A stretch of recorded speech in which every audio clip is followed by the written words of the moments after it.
And now then, so Dustin Johnson won the WGC in Mexico at the weekend. Rory McIlroy finished second. That makes it 4 top 5 finishes in a row for McIlroy on the PGA Tour, something he's never actually managed before. So there was a real consistency about his play just now. He's up to 6th in the world and firmly trending in the right direction, it seems. You would have watched the WGC in Mexico on Sky Sports. Paul McGinley was there and he's with us now. Evening, Paul.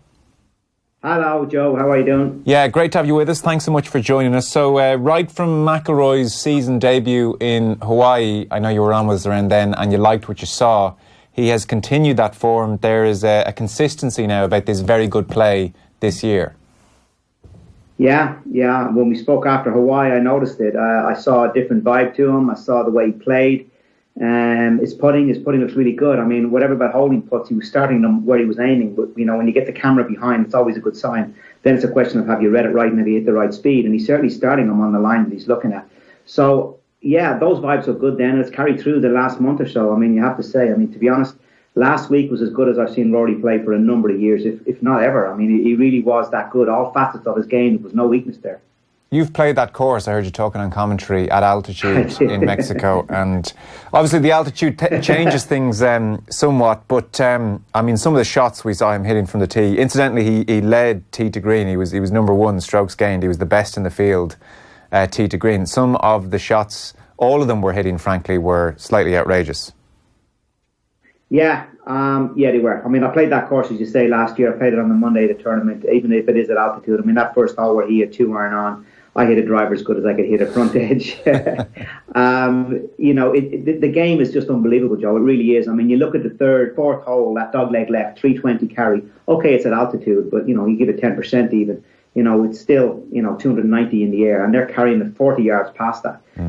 It's quite extraordinary, quite incredible. And for me, one of the most intriguing things about last week was watching how Tiger felt he could compete by hitting irons off the tee and slowly kind of picking away at the golf course. And it's interesting to see an old style play, if you want to contrast that against the modern guys like DJ and Rory in particular, and even Justin Thomas at the weekend. The question was, why'd you play so well on Sunday? He shot 62, I think, on Sunday. Why'd you play so well? Oh, he says, I just hit driver everywhere. I threw caution to the wind. So it's very funny to watch the contrasting style. Even, Tiger, as great as he is, and he won on Ace Lake, which was kind of a golf course you could kind of pick apart slowly, but it was interesting to see that contrast between a modern style player and Tiger Woods, whose iron play was spectacular. But it's very hard to compete when those guys are driving it as long and as straight as they are. Do you know, it was interesting as a brief tangent. I know mainly we're meant to talk about McIlroy here, but Padraig Harrington was on the station recently and he was echoing your point about the modern player, and he was saying at the moment,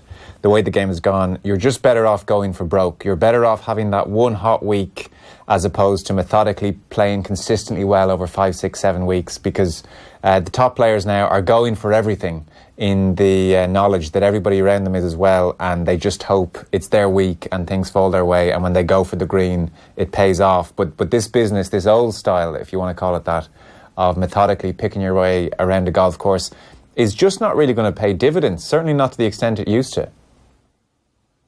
Well, if you're a gambler, you're putting the odds against yourself all the time. On average last week, the stats told us he was 38 yards behind Rory and who drove the ball better than anybody.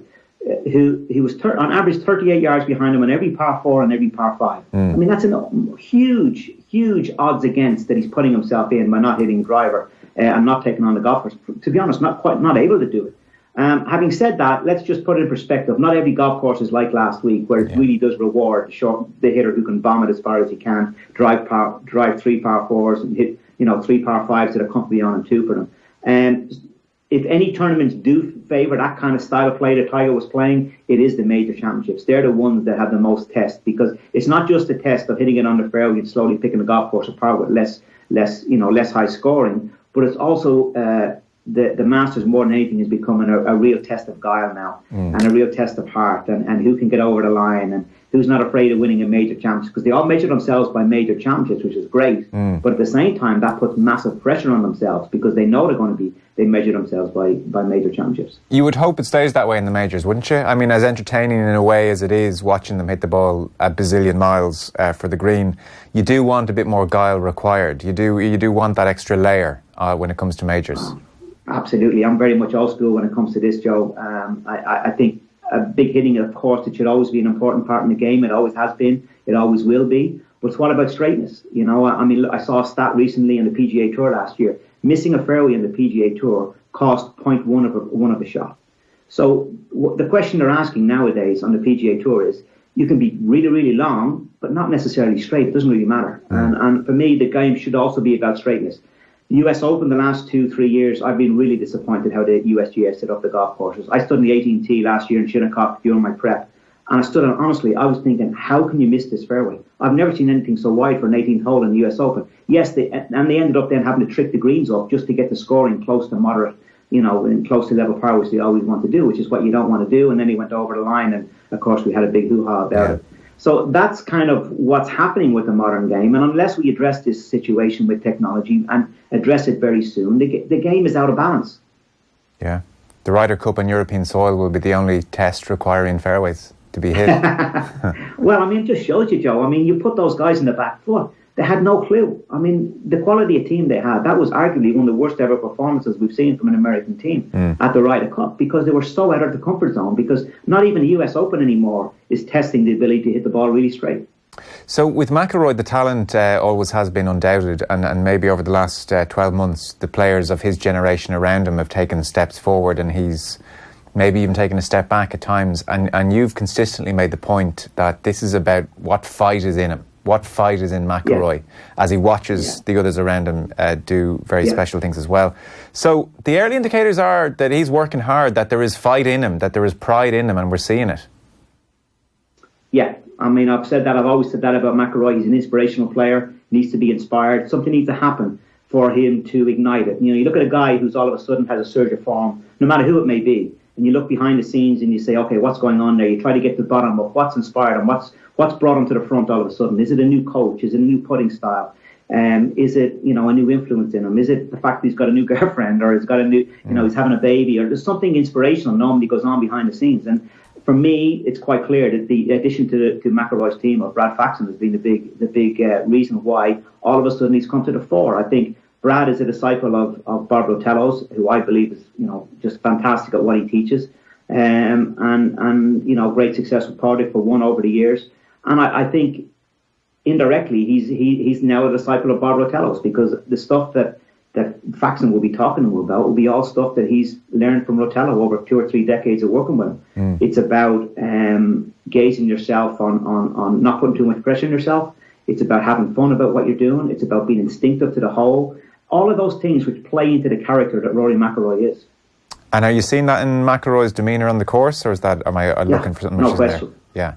No question, Joe. It's clear as day. I mean, just look at the way he's starting to bounce down the fairways again. Yeah. Look at the way he's reacting to dropping the shot. The head doesn't go down. He doesn't become a bit surly. Look about how he accepted that ruling last week. You know, yeah, okay, fine, okay, and moved on. You know, and then started making birdies again. I see it everywhere I look with McIlroy, and it's a very welcome thing, because we all know how talented he is. I mean, he's unbelievably talented, Joe. When you stand on the range, you watch all of the guys hit it, and then you watch McIlroy hit it. It's a different level. It really is that good. Yeah. And now, you know, he's tied up his short game. His putting is really good, and his wedge play was very good last week too. He's starting to get a feel with the wedge play. It's still got ways to go there, but there's certainly improvements there. And again, I really do think that Brad Faxon, who's a super guy, smart guy, intelligent guy, very mature guy, and of course he's been through the ringer in this game. He knows ups and downs in it, and I think you know, from what I understand, he's spending a lot of time with Rory, and I think he's a really positive influence on him. Yeah, good, because I mean, I appreciate McIlroy likes to be his own boss. That's very evident in the way he's conducted all of his affairs. That's an understatement, Joe. Yeah, it sure is.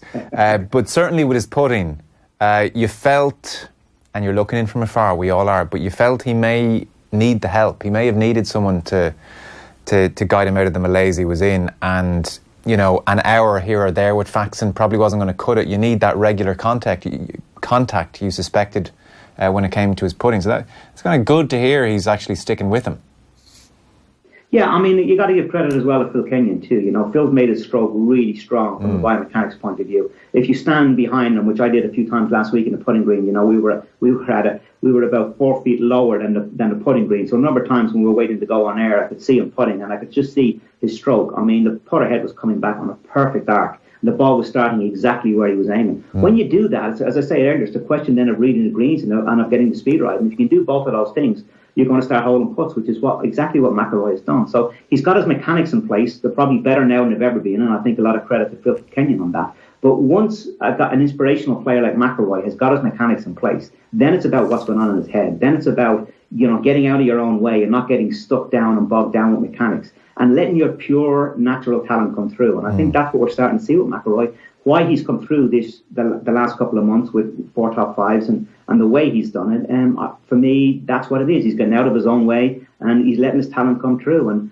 hopefully this is going to last for a while and right through the Masters, that it's not just a little surge and he doesn't kind of get dispirited at 1 or 2 bad performances and kind of goes on another tangent. It's important that he kind of sticks on the path that he's in. Yeah, that's right. It is, if you were to take the negative slant on things, it is the 8th successive time he's been in the final pairing and not managed to come through and win. Was Sunday more positive in that, he did shoot a 67. He didn't hand it to Johnson as such. He did force Johnson to go out and shoot a score, which he hasn't always done in the final pairing.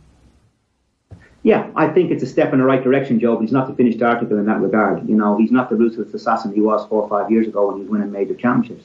He's not dominating the field the way he did back then. Certainly, you could argue that Dustin Johnson dominated him this weekend. Yeah. But again, it's a stepping stone. And this is why I say about not getting dispirited and realising that he's on the right tracks. It's important that he keeps that going and keeps going on this pathway because, one thing for certain, we can't say he lacks guile in any way. He's proved that in the past. And it's a question of staying on this pathway that he seems to be on and hopefully stays on it.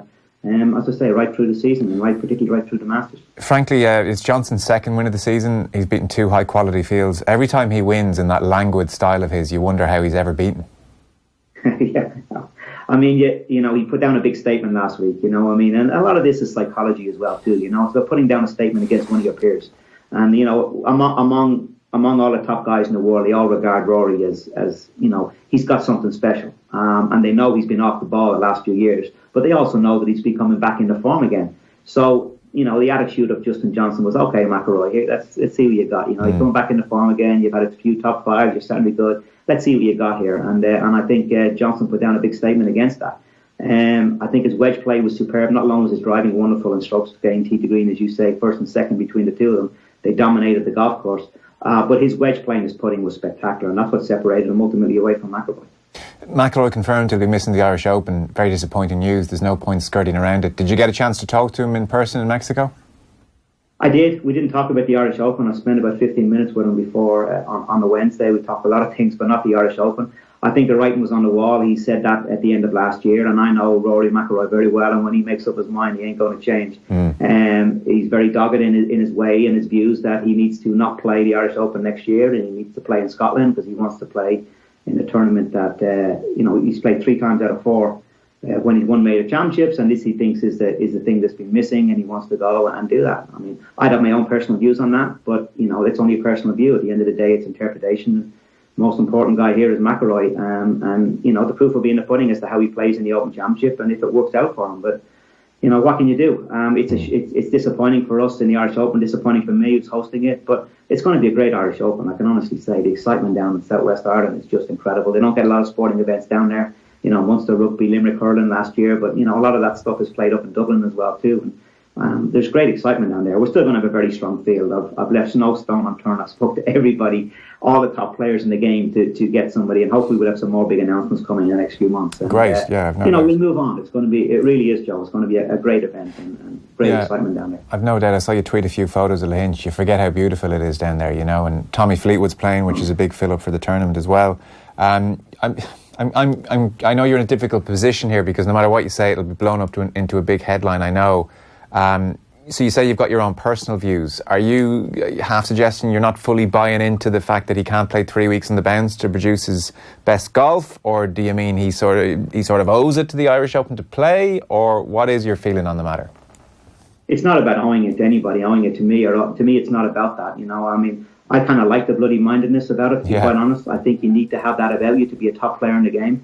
And I think it's lacked a little bit sometimes in the last few years. We haven't seen him being absolutely headstrong. So I don't have a problem with that.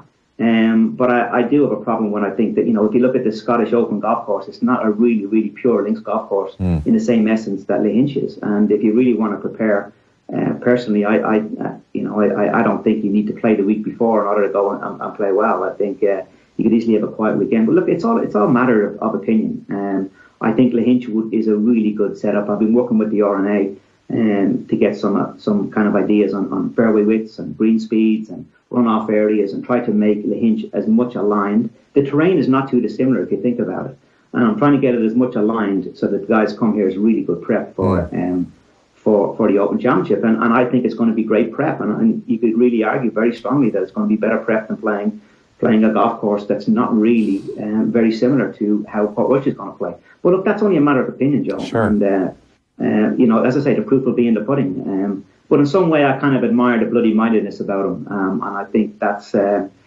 something that can be construed in the wrong way.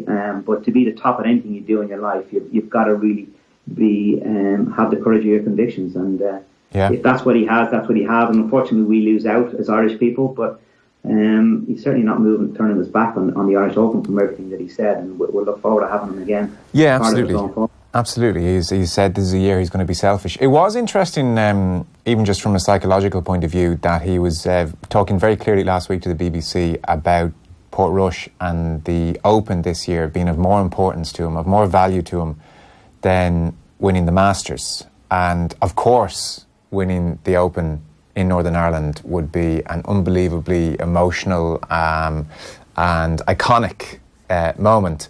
But frankly, I wasn't buying it either. A Grand Slam, a career Grand Slam, elevates you to a historic plateau in the game. It is the bigger thing to win. So I don't know, is he trying to tell himself this or kid himself a little bit or take a bit of pressure off Augusta? Hey, why not? I mean, right or wrong, it was interesting. It was noteworthy. Yeah, I think he was playing two cards there. I think he was talking to the Northern Ireland audience and telling them how proud he is to be from Northern Ireland, and he was also trying to take a bit of pressure off himself. But there's so many players at the top of the world. We saw it last week: Dustin Johnson, Justin Thomas, Justin Rose. I mean, you look at all those guys, Brooks Koepka, and all the majors he's won the last few years, and there's a lot of conjecture, a lot of talk about who was the best. When they all played their game, who was the best? Certainly, both DJ and Rory played their best last week, and DJ lapped them. Yeah. So I think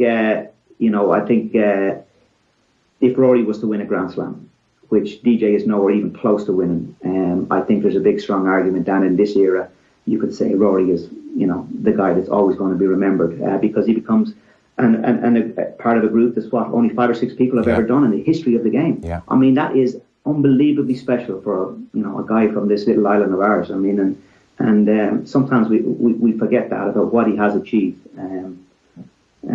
So yeah, I mean, certainly. He is reflecting a bit of the.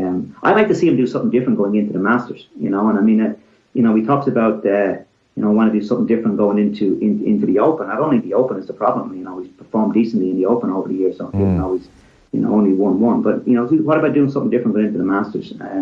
Because that's really ultimately what it boils down to. And he could argue, yeah, okay, that's why I'm not playing. I didn't play the Middle East, for example, this year because I want to stay in America and do not a lot of travelling and see. So again, the proof will be in the pudding. But in some way, I kind of admire this bloody-mindedness because this courage of your convictions is a huge part of anybody who's successful in any business. Yeah, you got to be selfish. 2 last questions then. On Tiger Woods, I saw an amazing statistic. First time in his career since 1997, which is effectively his career, that he's had 6 3-putts in back-to-back tournaments. Those Poana greens are no fun at times. What did you make of Woods? How's he looking early doors? Oh man, have you ever? I mean, look at his. I mean, he was number 1 in approach play last week, considering he was coming from 40 yards behind Dustin and Rory on most of those par 4s and 5s. I thought it was an incredible performance. The fact that he put himself behind the 8 ball so often off the tee. I think ultimately the amount of pressure you're on, hole after hole after hole after hole, when you're hitting it from 40 yards behind those guys, has a cumulative effect. And everybody says, his putting is gone. But his putting statistics the first 2 days were brilliant. He was 4th in putting after round 2. It was only round 3 and 4 that he lost it. And he lost it in round 3. If you remember, anybody who watched in the 15th hole, which is a par 5 on and 2, easiest hole on the golf course. And he hit in the bunker just short of pin high right, and had a straightforward bunker shot. Duffed it out of the bunker shot to 35 feet and then 4-putted. And then went on to 3-putt the next hole and looked like he missed every putt from then on in. So again, I think his swing is in great shape. I think the majors will suit him a little bit more because he can start to pick the golf course apart a little bit more than you can on an aggressive golf course like we've seen this week. I think if you're a Tiger Woods fan, you're kind of happy. He's trending in the right direction. Yeah. His swing looks really good. There's not a whole lot wrong. If he could just come out and play a little bit more of the modern game and start to get that driver, because when he took the driver out, it wasn't that bad. It wasn't like it was 50 yards offline. If he could just get into his mind to play a little bit more driver off the tee, and maybe Augusta might force him to do that. I think the rest of the facets are there, and again, we all know he has the guile to go ahead and compete, and he showed it again last year. I presume nobody in recent times has won around Augusta leaving the driver in the bag. Not in the way the golf course is now. Yeah. So, I mean, they've changed the golf course so much. It's been Tiger-proofed, ironically, hasn't it? Well, yeah, there's a lot of holes, though, where you can hit 3-wood and iron off the tee and get away with it. And, keeping the ball below the hole is important around Augusta and giving yourself good looks at the greens. But, yeah, you certainly wouldn't discount him. I think he looks pretty good. He looks pretty good. But he will have to play a little bit more aggressively because these guys have no fear. I mean, when they get on their game and they get confident, they just hit driver everywhere and they bring the golf course to their knees. Yeah. Even Augusta National, they can do it around there. And, if you keep going into those greens in Augusta National with a 9-iron like Justin Thomas would do, or DJ or Rory, and he's going in with a 6-iron into these very, very small targets. Yeah. It's very, very difficult. I mean, you take, is it 1, 2, 3, 4, the fifth hole where they put in that new tee box now 50 yards back. I mean, that green, it's not much bigger than the desk I'm sitting at here, where you're having to land it on. And going in there with a 6-iron compared to going in with a wedge or a 9-iron, like the boys will be doing, it's night and day. So the golf course does suit the guy who gets it out there off the tee. There's no doubt about that in Augusta National, because you're hitting then shorter irons in. And as everybody talks, Langer always talks, this is about a second shot golf course. And it's a lot easier to control your second shots when you're in with 9 and 8 iron and wedges than you are going in with 5 and 6 irons. So, but listen, we're talking about Tiger Woods, probably the greatest player we've ever seen in the game. Maybe not the most champion, as Butch Harmon would say, but he's maybe the greatest player we've ever seen. And in terms of strategy and all of those things, it's going to be interesting to see how he adapts to this modern game that those other guys are playing. Yeah. And then lastly, what a weirdly, I can't remember a month like it, between Matt Kuchar and then Sergio Garcia and Bryson DeChambeau, just taking apart golf courses or practice greens, acting like petulant children. Look, the Saudi everything's a business decision ultimately. Matt Kuchar, it's a PR own goal, like an own goal I haven't seen in some time. Whatever about those two, the two lads hacking up golf courses need to be punished. It's outrageous. Yeah, it's like all of these things in diplomacy, Joe. It's not easy. I'm involved in the tours, as I'm saying, some football, I've moved upstairs a bit now and I'm on the board and involved in what's going on. And what we did in Saudi Arabia with Sergio, which is disqualify him on the spot, when he finished his round. It had never been done in professional golf before. And I understand the cries to say he should have been banned for 6 months, should have been banned for 3 months. But to go from never having banned anybody for bad behaviour to actually disqualifying him on the spot, even though he was one of our top players, was quite a big move. I know it's not a lot for, people wanted more, but it was certainly a big move in terms of the context of professional golf. And I think the next move could be to having a ban as well. So hopefully that's not going to happen again. But, we have moved in a position that no tour had ever moved before. And it's easy to sit back and say, they should have done 3 months, 6 months. But he would have just said, fine, I won't play in Europe, Sure. But a lot of this is a bigger story we could talk about some other time, but, the power at the game is all with the players. It's not with the administrating bodies. You look at Rory with the US Open, or with the Irish Open this year, the decisions ultimately come down to the player. We put $20 million into the Irish Open this year. And ultimately, we still have to go to Rory McIlroy and Dustin Johnson and all of those guys, Tiger Woods, and say, we've $20 million on the line in Ireland, will you come and play 2 weeks before the Open? And they go, not really, doesn't suit me, sorry. So, we're not in a position where we can demand to the players. And, the scheduling as well this year with the condensed field, has made things even more difficult to get fields. The week after, I heard your show last week, we were talking about what was the week after the Open Championship. And what's on the week after the Open Championship is the FedEx. And, the FedEx is a World Golf event this year. Now, FedEx obviously are the bankrollers of the PGA Tour in terms of the FedEx run event. So obviously the PGA Tour are going to pull out all the stops to get a really strong field and make sure the FedEx are happy. And secondly, it's a World Golf event where all the top players are playing. And that's the week after the Open. Yeah. So, that period around the year is putting a huge pressure on the players to decide on which tournaments over others. And unfortunately, from an Irish perspective, the precedence is out. The players are going to favour majors and they're going to favour world events before they'll favour even Rolex events on the European Tour. Yeah, it's incredibly congested, competitive, all right. Listen, fascinating as always. Thanks a million. Appreciate it. Pleasure, Joe. Good luck with everything. And I'll see you in the Hinch, yeah? Yeah, absolutely. Absolutely. Thanks a million.